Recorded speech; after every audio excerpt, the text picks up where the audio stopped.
By Sri Lanka's best internet package for online learning and online working with many amazing offers. Call 1212 for more information. Sri Lanka Telecom.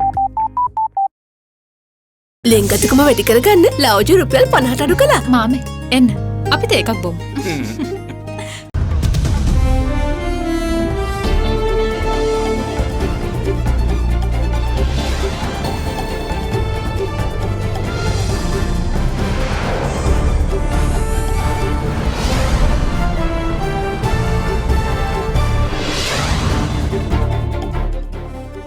Tonight, preventing disaster. Ex-military intel chief tells PCOI that all Easter bombers would have been snatched up if army was told of threat. Nothing sticks. Ravi Karunanayaka washes hands off bond scam, saying central bank not under his purview. Now the central bank is an independent institution. Debts are taken by them. Where does the Minister of Finance get involved? No strike. Port staff calls off strike action over gantry issue after ministerial intervention.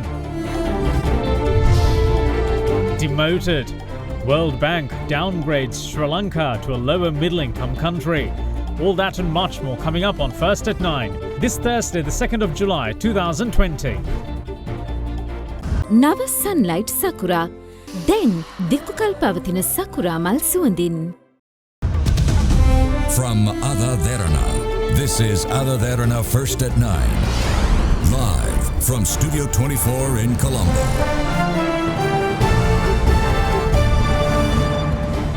Good evening and welcome to First at 9. I'm Dhammika Eknaika. Starting with the local stories. Now, a former military intelligence chief told the East Attack Presidential Commission that if former State Intelligence Service Director Nilantha Jayawardena had taken the time to inform Army intelligence of an imminent terrorist or extremist suicide attack threat, all bombers would have been detained within a short time and the destruction prevented. This was due to the Army intelligence units having already had 5 of the bombers on their radars as extremists and knew all their details, including updated locations. The Presidential Commission of Inquiry probing the Easter Sunday attacks yesterday once again summoned the former military intelligence director who previously gave a 2-day testimony last week. Regarding an intelligence report submitted by the Additional Solicitor General of the Commission, the witness stated that former Eastern Province Governor MLAM Hizbullah and former Deputy Minister Amir Ali had close ties with the extremist Islamic organisation Sunnat Wal Jamaat. The witness then rejected a statement made by former Director of State Intelligence Nilantha Jayawardena to the Parliamentary Select Committee, where he claimed to have received a phone call from him in his capacity as a Director of Army Intelligence the night before the attacks. The witness added that on no occasion did he make any phone calls to the state intelligence head at that time. The Commission was also told that the Army intelligence units engaged in active intelligence operations on the ground had already marked 5 of the suicide bombers as having been compromised by extremist ideologies, and that the witness had already been aware of their names, current locations, and other information too. The witness then stated that if the former Director of State Intelligence had made even the slightest attempt to inform Army intelligence of the possibility of such an attack, all suspects could have been detained within a very short time and the entire disaster averted. He added that with the Army having always placed the security of the country at the forefront of its activities, the failure of the Director of State Intelligence to warn it of any threat was a serious breach of responsibility. The Commission then asked the witness whether a prominent government minister at the time, in the days following the attacks, had telephoned the Army commander and attempted to secure the release of a detained suspect. The witness replied that former Minister Rishad Batiuddin had telephoned the then Army Commander Mahesh Senanayaka and made inquiries regarding a detained suspect. He added that the Army Commander had then telephoned him and after giving him a name, inquired whether such a person had been detained. After confirming the suspect's status, the Army Commander had then instructed him to continue with his operations. Further, the witness added that he had also told the Army Commander that the suspect had been detained in Dehiwala and was currently in the custody of the Terrorism Investigation Division. The Commission then summoned the predecessor of State Intelligence Director Nilantha Jayawardena, DIG Chandra Vakishta, to record evidence. DIG Vakishta told the Commission that following the new government taking office in 2015, he tendered his resignation from the post of State Intelligence Head due to his dissatisfaction with how the intelligence service was being handled at the time. He added that although he had recommended Senior Superintendent of Police Mohammad Hafiz Maso as his replacement, the government had instead appointed SSP Nilantha Jayawardena to the position. The Senior State Counsel asked the witness whether SSP Nilantha Jayawardena had ever held the position of personal assistant to the Director of State Intelligence during his tenure. He added that although SSP Nilantha Jayawardena possessed the seniority for the post, and he had been kept in the post of personal assistant, he had been advised to transfer out of state intelligence and serve in regular police duties, as his experience in such matters was considered highly limited. The witness was then asked by the Commission whether, as per usual procedures, were not personal assistant positions usually given to a trusted confidant. The witness told the Commission that this was not the case in the intelligence service, and instead such positions were only given to those who were considered to have no productive use to the service. The Senior State Counsel then brought the witness's attention to an intelligence warning document sent by SIS Director Nilantha Jayawardena to the IGP the day before the attack. The witness replied that by the date of the letter, information on Zaran Hashim's links to the Mavanella Buddha statue vandalism, the Vanatha Villuva explosive discovery, and the explosives dry run at Kathankudi had been known to the State Intelligence Service, but no proper analysis had been made of the information to connect it with the threat. The Commission was told that as per normal procedure, any intelligence information report is not shared with the IGP alone. Instead, a joint operation is planned after briefing the military, the Criminal Investigation Department and the Terrorism Investigation Unit. The witness told the Commission that it was questionable that SIS Director Nilantha Jayawardena had not informed the President of the threat, given that the first daily task of the SIS Chief is to brief the President and the Defence Secretary over the phone in the morning. The Commission then asked the witness whether the State Intelligence Head possessed the facilities to contact the President if he was overseas. To this, DIG Wakishta responded that the State Intelligence Service has the capability to contact the President even if he goes to hell. Now, in other stories, President Gotabaya Rajapaksa has ordered candidates to refrain from using his photographs in their propaganda campaigns targeting the looming general election. The head of state also reiterates that no public official serving in the security forces, government services, corporations and boards as well as statutory bodies should engage in political activities for the upcoming polls. Secretary to the President Dr. P.B. Jayasundara has directed a letter to all governors, ministry secretaries, district and provincial secretaries, heads of corporations, boards, statutory bodies and other heads of divisions saying that information has been received that candidates are using the image of President Gotabaya Rajapaksa in their election campaigns. In his letter, Dr. Jayasundara says that the President has strictly advised candidates to refrain from using his photograph in their election campaign, while ordering public officials to not engage in political activities for the election. Meanwhile, the President, along with Prime Minister Mahinda Rajapaksa, had an audience with the country's artists at the Presidential Secretariat today to discuss issues faced by the fraternity. During the discussion, President Gotabaya assured to extend fullest assistance to protect artists while integrating them into the local economic environment without waiting the world to win against COVID-19. Voicing his opinion during the discussion, Professor Mudiyanse Dissanayake pointed out the importance of teaching aesthetics subjects up to the ordinary and advanced level at schools, to which the President said that this proposal will be forwarded to the Task Force on National Education Policy. The reasons for not receiving royalties by the artists domestically as well as internationally were discussed in depth, and the artists pointed out that the country has lost more than $20 million of foreign income due to this situation. The President and the Prime Minister stressed that measures will be taken at the government level to rectify the situation and to protect the rights of artists. Prime Minister Mahinda Rajapaksa, meanwhile, is confident that the Sri Lanka Podujana Peramuna will emerge victorious in every district of the country during the upcoming general election. The Premier's remarks came at a party meeting held in Baddegama today. A meeting of representatives of the Sri Lanka Podujana Peramuna was held at the Baddegama Pradeshiya Sabha Auditorium this morning under the patronage of Prime Minister Mahinda Rajapaksa. Galu district dinana එක එහෙම නැත්නම් ලංකාවේ මේ මහමැතිවරණේ දිනන එක අනිවාර්යෙන් අපි දිනනවා. ඒක කිසි ගැටලුවක් නැහැ. ඒක ප්‍රශ්නයක් නෙවෙයි. අපි තුනෙන් දෙකක් ගන්න ඕන. මේ දැන් ඇති වෙලා තියෙන තත්ත්වයෙන් මේ රට මුදව ගන්න, ව්‍යවස්ථාව විකෘති කරපු උදවියකින් ඒ තත්ත්වයන් විනාශ කරන්න අපිට අවශ්‍යයි. දැන් අවශ්‍ය වෙන්නේ ගෝඨාභය මැතිතුමත් එක්ක ජනාධිපතිවරයාත් එක්ක එකට වැඩ කරන්න පුළුවන් කණ්ඩායමක්. දැන් සජිත් ප්‍රේමදාස මහත්තයාත් කියනවා මට පුළුවන් ගෝඨාභයත් එක්ක වැඩ කරන්න. ඉතින් මම කිව්වා මන්ට නම් ඊට වඩා හොඳට වැඩ කරන්න පුළුවන් කියලා. මෙතෙක්කල් මිනිස්සු හිතුවේ උතුරේ නැගෙනහිර ඡන්ද ටික නැතුව රටේ ජනාධිපතිවරයෙක් වෙන්න බෑ කියලා. නමුත් ඒ මතය බිඳින්න පුළුවන් උනේ ගිය මැතිවරණයේ ඔබ දුන්නු ඡන්දය නිසායි කියලායි මම කියන්නේ. අද කාටවත් ඇවිල්ලා අපිට කියන්න බෑ අපිට මෙච්චර ඕන අච්චර ඕන ඒ මොනොත් ඉරයි අපි උඹලට උදව් කරන්නේ කියලා. විශේෂයෙන්ම බද්දේගම ගැන කතා කරනකොට දොඩංගොඩ ඇමතුමා ගැන කතා නොකර බෑ. තුමා නැති වෙච්ච පාඩුව රිචඩ් පතිරණ මැතිතුමා නැති වෙච්ච පාඩුව අපිට දැනෙනවා. දැන් මෙතන රමේෂ් ඉන්නවා, ඉසුරු ඉන්නවා. ඉතින් ඔබගේ යුතුයකමක් තියෙනවා. ඊටාම ඉහළ මට්ටමින් ජයග්‍රහණය කරවන්න.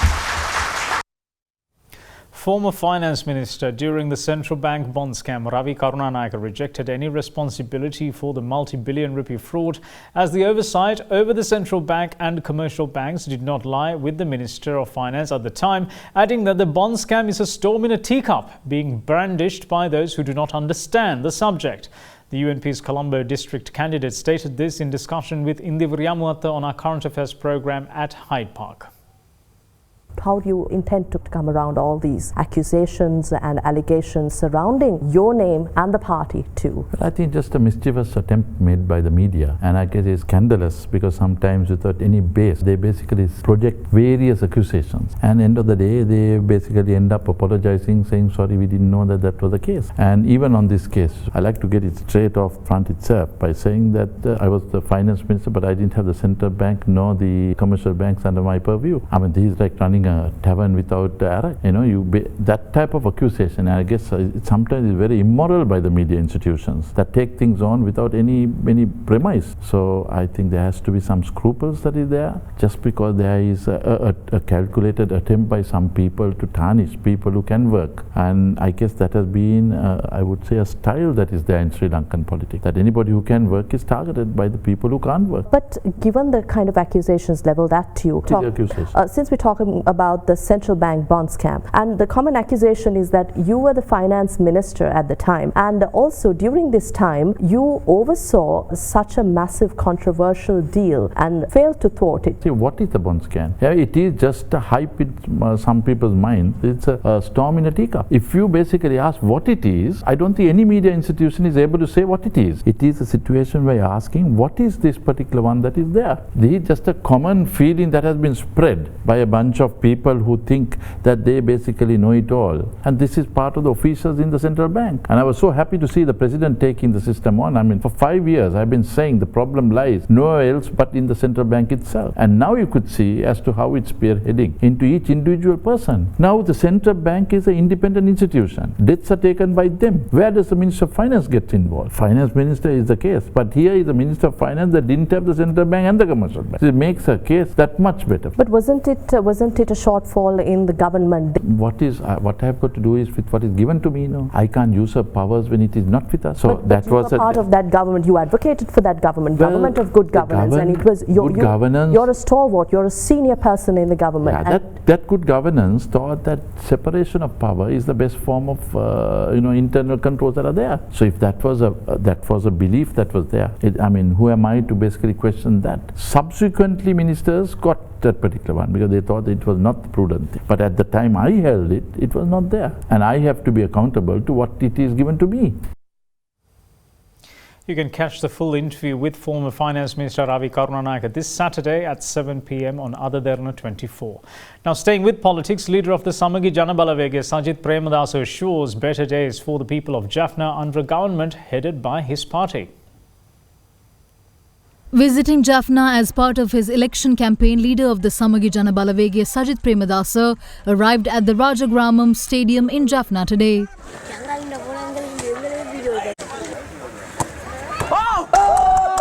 He later attended a number of public gatherings.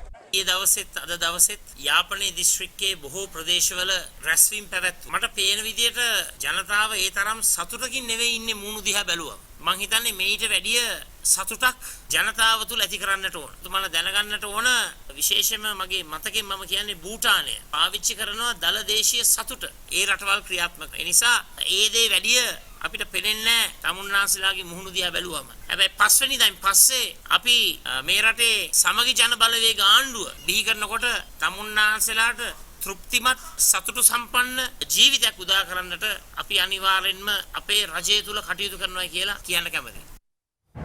We will see you shortly after this break. Stay tuned.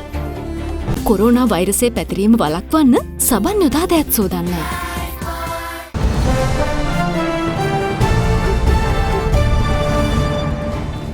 Welcome back. You're watching First at 9. Now, Cabinet co-spokesperson Dr. Bandula Gunawardena says that construction of the Ruwanpura Expressway from Kahatudu to Ratnapura will kick off, but using local funding and expertise. Further, the minister also announces that work on the Kadawatha to Mirigama stretch of the Central Expressway will recommence before the end of the year. රුවන්පුර අධිවේගී මාර්ගය සම්බන්ධයෙන් ගරු Johnson Fernando අමාත්‍යතුමා විසින් ඉදිරිපත් කරනු ලැබූ cabinet පත්‍රිකාවට අනුමැතිය ලැබුණා. මහින්ද රාජපක්ෂ ජනාධිපතිතුමා විසින් 2014 අයවැය යෝජනාවක් ලෙස තමයි මේ මාර්ගය ක්‍රියාත්මක කරන බව යෝජනා කළා. කිලෝමීටර් 76ක් පසුගිය රජයේ විසින් වියදම් අධික උමන් මාර්ගයක සහිතව සැලසුම් කරලා එය විදේශීය සමාගම් වලට පවරා දීම සඳහා කොන්ත්‍රාත් ගිවිසුම් අත්සන් කළා. ඊයේ කැබිනට් මණ්ඩලය තීරණය කළ පසුගිය රජයේ විසින් අත්සන් කළ පිරිවැය අධික මේ සියලුම ගිවිසුම් අවලංගු කරලා විදේශ ආධාර හා විදේශ මූල්‍යණයෙන් තොරව දේශීය ණය අරමුදල් භාවිතා කරමින් ස්වජාතික කොන්ත්‍රාත්කරුවන්ට මේ කොන්ත්‍රාත්තුව ලබා දීමෙන් රුවන්පුර අධිවේගී මාර්ගයේ ඉදිකරන මාර්ගයක් බවට පත් කරනවා. ජොන්සන් ෆර්නෑන්ඩෝ අමාත්‍යතුමා කැබිනට් මණ්ඩලයට දැනුම් දුන්නා. නවතා දමා ඇති මධ්‍යම අධිවේගී මාර්ගය කඩවත සිට මීරිගම දක්වා කොටස යලි ආරම්භ කරනවා කියලා 2020 වර්ෂයේ නිමවීමට පෙර.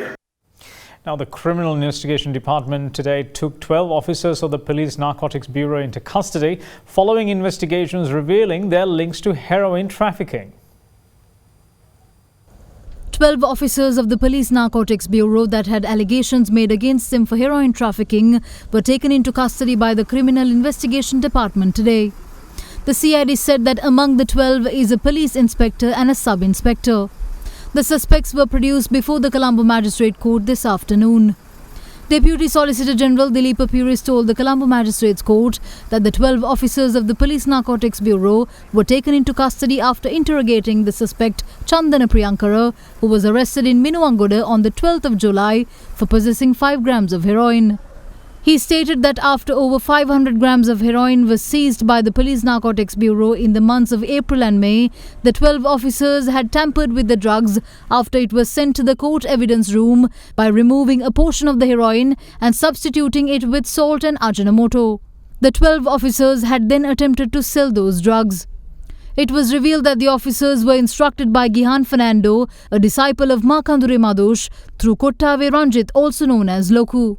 The Deputy Solicitor General also said that the 4 officers of the Police Narcotics Bureau and 3 civilians that had 32.3 million rupees in possession when they were taken into custody earlier were also in possession of a T-56 assault rifle. After taking all the evidence into consideration, Colombo Chief Magistrate Lanka Jayaratna granted permission for the CID to detain and interrogate the suspects for further 7 days. In the meantime, a 32-year-old woman that was taken into custody yesterday in the area of Pitipana and 2 others who were also apprehended from the same area for possession of weapons and explosives were handed over to the CID. After interrogating the suspects yesterday, the CID arrested another suspect in Aturugiriya for being in possession of a T-56 assault rifle. Earlier today, the CID managed to discover more explosives, firearms and other equipment in a house in the area of Homagama based on information uncovered during interrogations. At the house, 4 hand grenades, a pistol, 2 detonators, 10 live ammunition of a repeater, a set of handcuffs, an air rifle with 600 pellets and a DVR player was found. The relevant cache of weapons was discovered from the upstairs ceiling of a rented house, with the residents there being in-laws of suspect Kaushalya, who was apprehended on the 29th. The police said that Kaushalya had been residing at the house when it was being constructed. The strike launched by trade unions of the Sri Lanka Ports Authority demanding that the shipped gantry cranes be unloaded to the East Container Terminal to commence operations called it off on a temporary basis. The move came after Subject Minister Johnston Fernando agreed to arrange the trade unions an audience with the Prime Minister during discussions held today. The Sri Lanka Ports Authority is unable to dock vessels with a draft in the excess of 15 metres to the Jaya Container Terminal or the private-owned SAGT terminal. As a result, large vessels are compelled to be diverted to the Colombo International Container Terminal owned by the Chinese government. As a remedy to this issue, the Sri Lanka Ports Authority decided to extend the Jaya Container Terminal by another 400 metres, but research reports advise to not make any advances, saying its depth cannot exceed 15 metres. The Ports Authority has, however, taken steps to import 3 gantry cranes from China's ZPMC at a cost of $25.7 million to commence operations at the Jaya Container Terminal, despite its constructions being on hold. The ship carrying the 3 cranes arrived at the East Container Terminal on the 20th of June, but officials failing to unload the cranes have been faced with protests by port employees. Due to the depth of East Container Terminal being at 18 metres, if the gantry cranes are set up at the terminal, it would enable operations with the largest ships in the world. Minister of Ports during the government of Good Governance Sagala Ratnayaka has signed an MOU with India and Japan for the operations of the East Container Terminal. In a backdrop where 3 countries have proposed joint operations at the East Container Terminal, 3 port workers climbed onto the cranes yesterday, demanding that Sri Lanka Ports Authority commence operations at the East Container Terminal. Due to the continuous failure of discussions between the subject minister and the trade union representatives, the port employees took measures to stage a protest.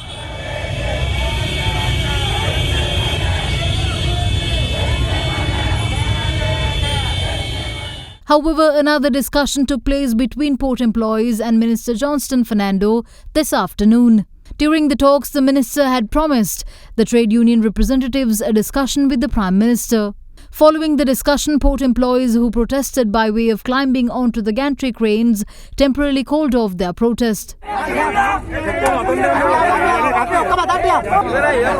සාකච්ඡා මම හිතනවා සාර්ථක වුණා කියලා. උත්සවයෙන් සඳහන් කරන මේ රාජතාන්ත්‍රික ප්‍රශ්නයක් දක්වා දුරදිග ප්‍රශ්නයක් කරන එක. ඔව් රාජතාන්ත්‍රික ප්‍රශ්න කොච්චරක් තියෙනවද MCC කිවිසුම LNG එක වරාය ලබා දෙන්න ගාපු කිවිසුම මොනතරම් කිවිසුම් ගවද කිය යහපාල ආණ්ඩුව. මේ ඔක්කොම කිය රජයෙන් කරපු පිස්සු වැඩනේ. මොකද දැන් මේ රජය තුලදී මේ දේවල් හදා ගන්න නීත්‍යානුකූල. ඔව් හදනවා අපි. ඉවසීමෙන් නීත්‍යානුකූලව ගන්න ඕන තියෙන ටික අපි ගන්නවා. මේ ආණ්ඩුව දඩිවිඩි ආණ්ඩුවක් නෙමෙයි. අර ගිය ආණ්ඩුවගේ පිස්සු කෙල්ල ආණ්ඩුවක් නෙමෙයි. ජනාධිපතිතුමා මොන වගේ තීරණයක දින්නේ මෙතන සාකච්ඡා කරද්දී මොතුමා මේ සම්බන්ධව නෙමෙයි හැම දෙයකම ජනාධිපතිතුමා නිවැරදි තීන්දුව ගන්න මේ රට වෙන්නේ. දෙවෙනි සාකච්ඡාව කරන ජොන්සන් ප්‍රණන්දමතුමත් එක්ක තිබුණා. බොහොම සාධනීය සහ ජයග්‍රාහී තැනකින් අපිට ඉවර කරන්න පුළුවන් වුණා. මේක රාජතාන්ත්‍රික ප්‍රශ්නයක් නිසා අපිට එවෙලේ අගමැතිතුමා සමග සම්බන්ධ කරගත්ත එමතුමා අපිට එන්න කිව්වා. එතෙන්දී මේ ප්‍රශ්න අපිට විසඳ ගන්න පුළුවන් වෙයි කියලා විශ්වාසයක් තියෙනවා. ගුරුහෘදය මාර්ගය අත්හරිනවද එතකොට? తాවකාලිකව අපි නවත්තනවා ඒක. ආකාරයෙන් ඔය උඩ ඉන්න 3 දෙනා අකමැති වුණොත් ඔබතුමාලා ක්‍රියාමාර්ග නෑ මේක ඇවිල්ලා පුද්ගලික මත නෙමේ කාගේවත්. කිව්වද ඔබතුමාලගේ පරණන්තයේ දොමකදුර බාණ්ඩ කැමති කියලා? නෑ පරණන්තයේ දොමකදුර බාණ්ඩ කැමති කියන එක නෙමෙයි. ඔයාලා අරගලය කරේ ඒකටනේ. ඔව් ඒක එකක්. මේක බාගන්න හදන්නේ මේ පරණන්තය අපි සතු කරගන්න. මේකෙන් තුන ගේන්නේ කැබිනට් පේපර් එකෙන් JCT එකට JCT 5 කියලා ගන්න නැහැ. එතකොට ඒ නිසා මේක මෙතෙන්ට හයි කරනවා කැබිනට් අප්‍රූවල් එකෙන් තොරව. එතකොට මේවා කැබිනට් අප්‍රූවල් දාගන්න වෙයි. මේ දේවල් අපිට උනාට ප්‍රශ්නයක් නැහැ. අපේ ප්‍රධාන මේක තමයි ECT පරණන්තය අපේ ශ්‍රී ලංකාව රාජකාරියට පමණක් මෙහෙයුම් කරන්න තියෙන එක. අපිට ඒක ජයග්‍රහණය කරා කියලා කියන්නේ මේකේ JCT ක්‍රේන් එක දැම්මත් අපිට ප්‍රශ්නයක් නැහැ. මේකේ පැහැදිලිවම තියෙන ජාත්‍යන්තර ප්‍රශ්නයක්. ඒක විසඳනවා. යහපාලන ආණ්ඩුවෙන් ඒ ගහපු ගැටට එක ලෙහෙන එක තමයි මේ ආණ්ඩුවේ තියෙන ප්‍රධානම දේ. ECT පරණන්තය ශ්‍රී ලංකාව රාජකාරිය හරහා කරවා ගන්න එක. ඒක අපි අනිවාර්යයෙන්ම දිවි හිමියෙන් කරවනවා අනිවාර්යයෙන්ම. ඒ වෙනුවෙන් කොපමණ කාලයක් සාමාන්‍යයෙන් ගත වෙයි කියලා අපි විශ්වාස කරනවා ඒක අදරයි විසඳ ගන්න පුළුවන් වෙයි කියලා. සාකච්ඡාව තියෙනවා. දැන් රැ තියෙන්නේ මැද මුලනේ තියෙන්නේ අපි එතෙන්ට යනවා. We will see you once again shortly. Bear with us.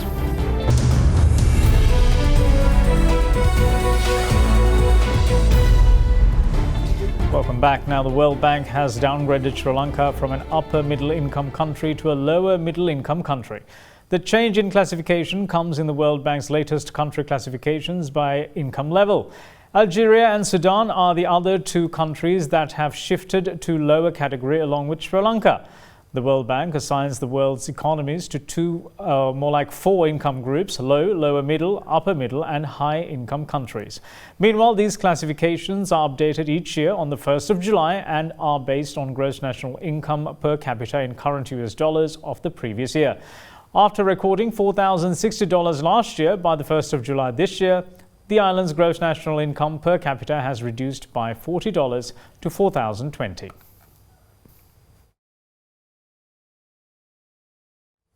And now to bring you a market update, Sri Lankan shares ended lower today as declines in heavyweight financial and industrial stocks weighed on overall sentiment.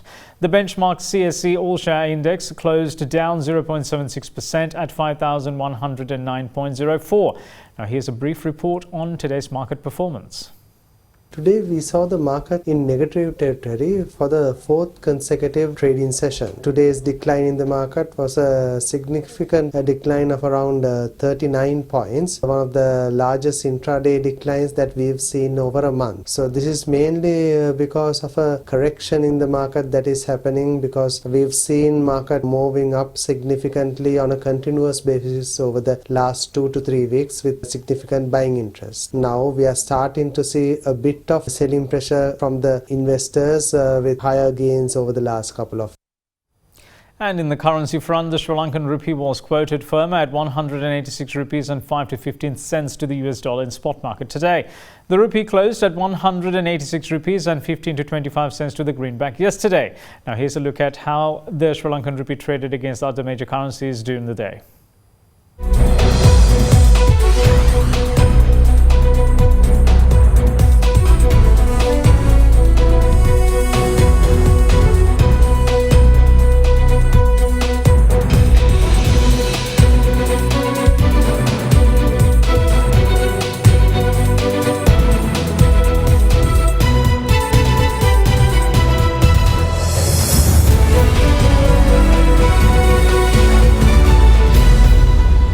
And that's it from all of us here at First at 9. Thanks for watching. Bye-bye.